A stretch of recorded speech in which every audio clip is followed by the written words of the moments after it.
Hello, everyone. Welcome back to my channel. If you're new here, my name is Katie Valentine. I'm a women's empowerment coach, writer, DJ, all the things. And I am Australian, living my dream life in Barcelona, running a successful business, guiding women back home to their most authentic selves and creating their dream life, whatever that looks like for them. Today, I want to touch on something that is very popular at the moment. I did do a video before about a beautiful high value man who came into my life 10 years ago and completely up leveled me on a cellular level that I started to set higher standards for myself. I saw what it really was to be treated like a woman. Men really misunderstood me on my last video. They thought I equated high value with how much money you make, which is so not true. But I have created this beautiful life for myself in Barcelona. And I do have quite high standards in dating because I set high standards for myself.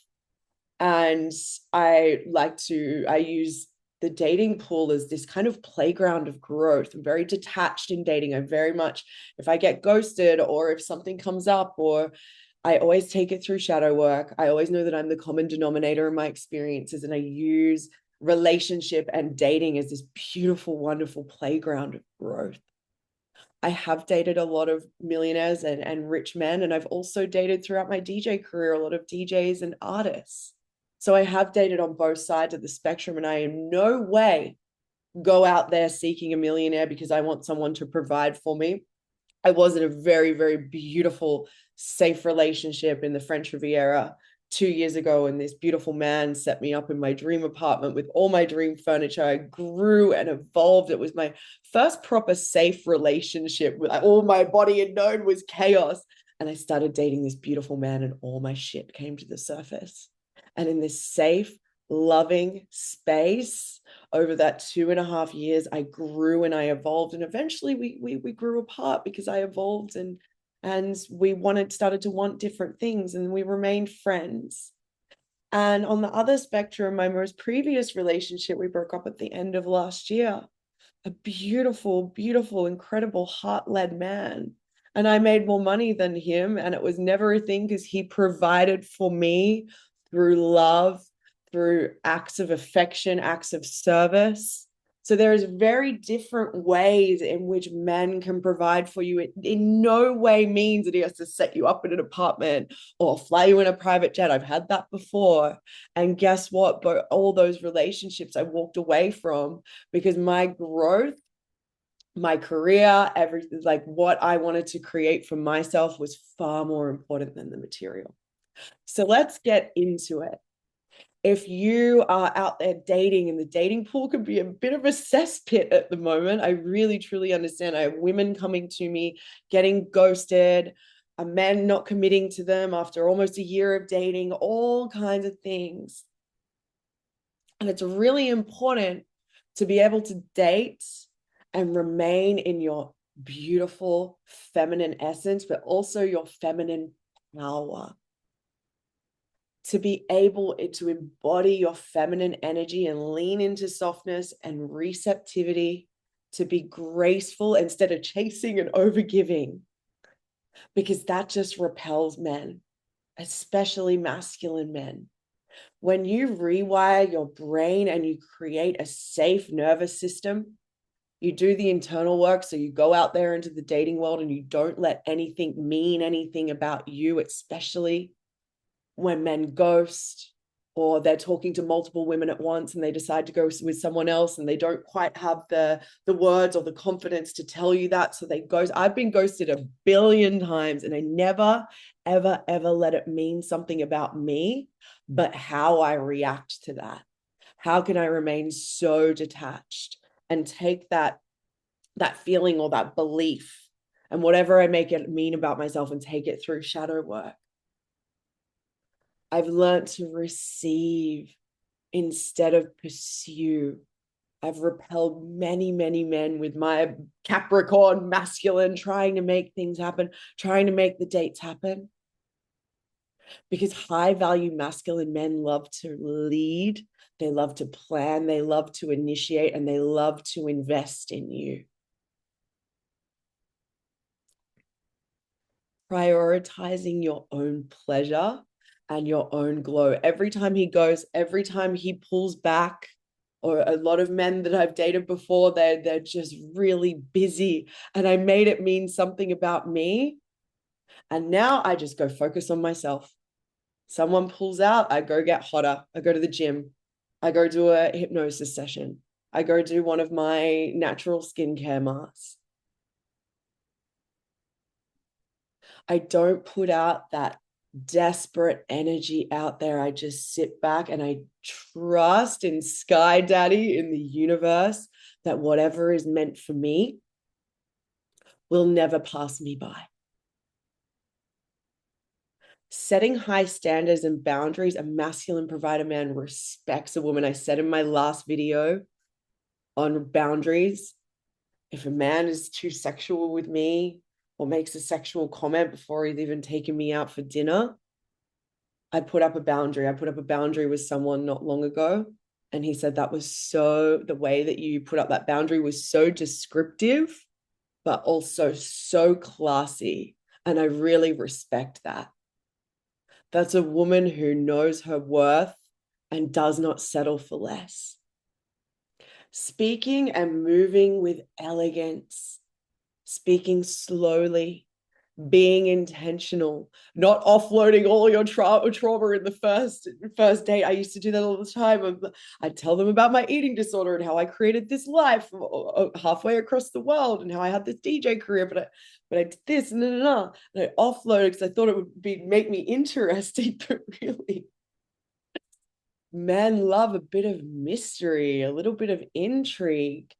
Keep them guessing. Don't reveal everything at once. If a man texts you in the early stages of dating and wants to know your whole story, I say, that's such an interesting story. I have a pretty unique story. I'd love to tell you over dinner. That means I'm not burning myself out, having the same conversations, remaining feminine, mysterious, intriguing. Respecting and appreciating his masculinity, rewarding him when he does something like, oh, I love it when you organize dinner. I love the way you pick me up on the way to dinner. I love the way you order me an Uber home so you know that I get home safe. A true provider man thrives on being needed. Men don't really understand emotions when you send that over. If I need a man to do something for me, I tell him what it will provide for me. Thank you for helping me solve that problem that provided me with, I can sit back and relax now. Respected. Men want to feel respected and valued for what they have to offer. If you want a masculine provider man, if you're sick of being asked, I don't do coffee dates. If a man asks me to go on a coffee date, I say, I do that with my friends. Do you want me to friend zone you? I'm actually about to take myself out to a really beautiful restaurant in Barcelona for lunch. I take myself to beautiful places. Therefore, I expect men to take me to beautiful places. I took myself on a date to Rome last week on a Monday just because I felt like eating pasta and going to the Sistine Chapel. I invest in myself. I always have a mentor and coach. I just bought a course this morning because I'm doing the finishing touches of my first novel. And I knew that this would get me to where I want to be. And I put all my energy and focus in that. My last video on being detached, I remain detached. I put what I want out there and I remain detached. And that, the more you grow, the more high caliber men you attract because they're on the same growth journey. So to summarize this, slip back into your feminine energy, lean into softness, lean into receptivity, stop initiating, stop leading, stop planning, sit back and allow them the honor of planning and providing for you. Stay in your standards and boundaries. Don't allow sexual messages before meeting. before he's had a chance to woo you. Move with elegance and allure.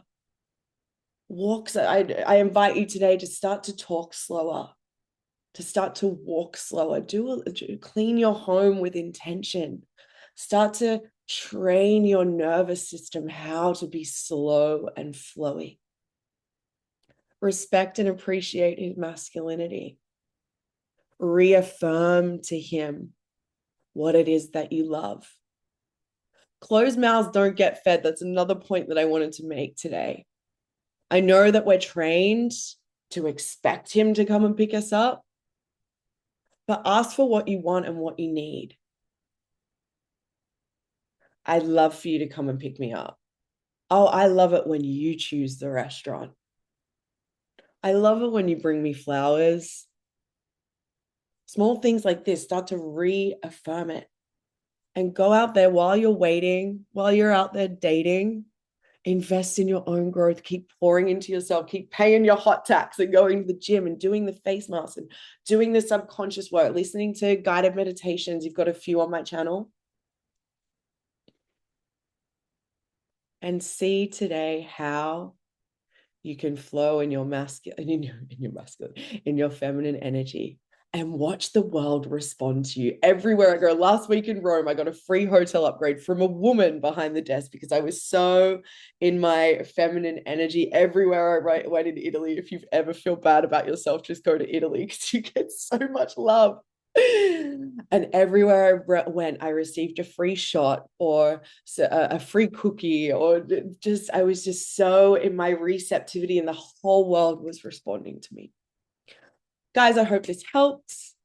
I would love it if you could leave me a like or a comment or a subscribe. It helps me get my message out into the world. It's my intention in 2025 to get my work into as many hearts and as many ears as possible. And thank you so much for being here.